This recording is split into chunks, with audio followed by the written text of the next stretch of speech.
Good afternoon. My name is Adriana Mugnatto-Hamu. I'm the Green Party candidate in the Toronto-Danforth Byelection this March 19th. And I'm here this afternoon with Elizabeth May, and we're going to be talking about robocalls and the threat to our democracy that they pose.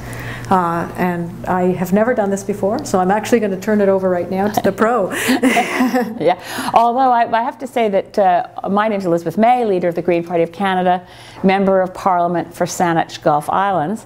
And I have to say that although Adriana says she hasn't done exactly this before, it is the case that in this by-election in Toronto-Danforth, the only veteran candidate here is Adriana, because she was our candidate in 2011.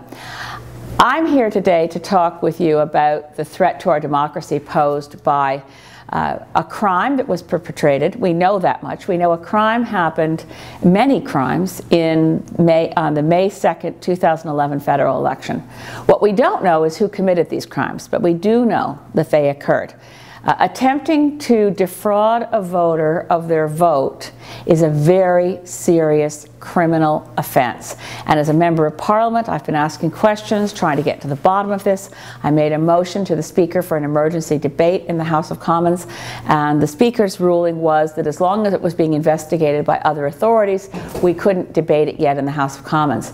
But what we wanted to do today was put a different complexion on the issue. We've brought forward a series of green cleaning solutions to clean up dirty politics in Canada.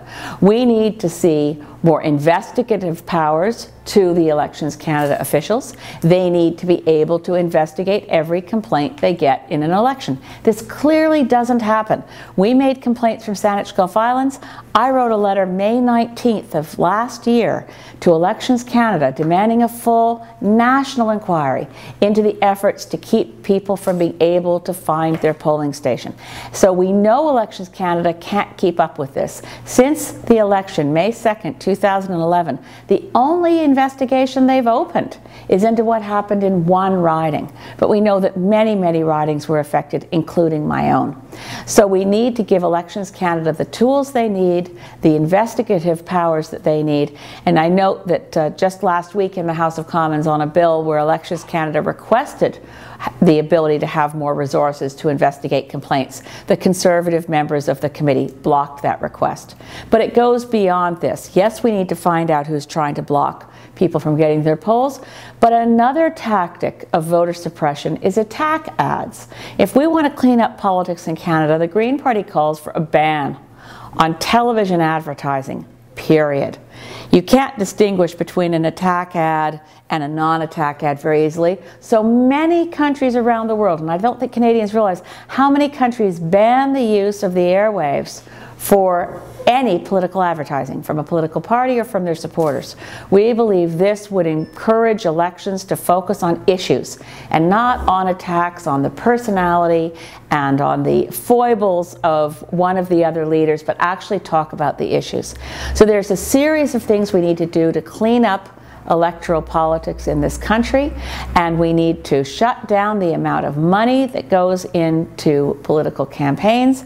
We need to make sure that there's full accounting, full reporting, and get rid of any tactic that is used to reduce voter turnout. It's by definition anti-democratic to use tactics of voter suppression. We want to aim at those and eliminate them.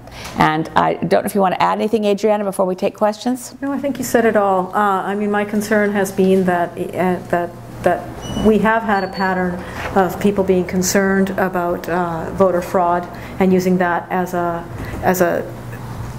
a means to actually encourage voter suppression. We've had a pattern of discouraging people from voting in other ways.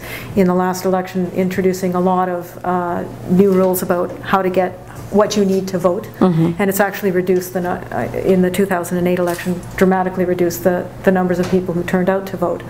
So we need to get people out to vote. We seriously have a problem with 60% of the people only voting. It used to be much higher. We need to get those numbers up. We need to encourage people to vote, and we need to give them confidence that they are voting with full knowledge and understanding of what they're voting for, who they're voting for. Yeah. The last point, of course, about cleaning up electoral politics in Canada will be achieved when we get rid of the first past the post voting system. It's this voting system that would allow, and we're not making any allegations, we don't know who was behind the electoral fraud that occurred in the spring of last year. We just know it did occur.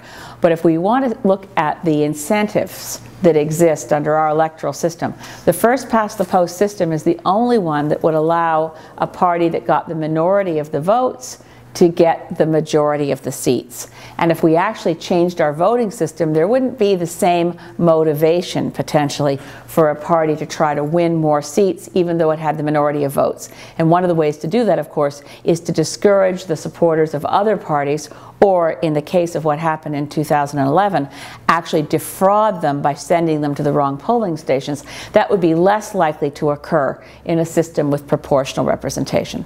So that's our solution. We're both moms. We both know how to clean house. So send us both to Ottawa. I'm already there in the House of Commons. When Adriana Mugnatto-Hamu is with me in the House, we both know how to clean house, and we'll do so. Thank you.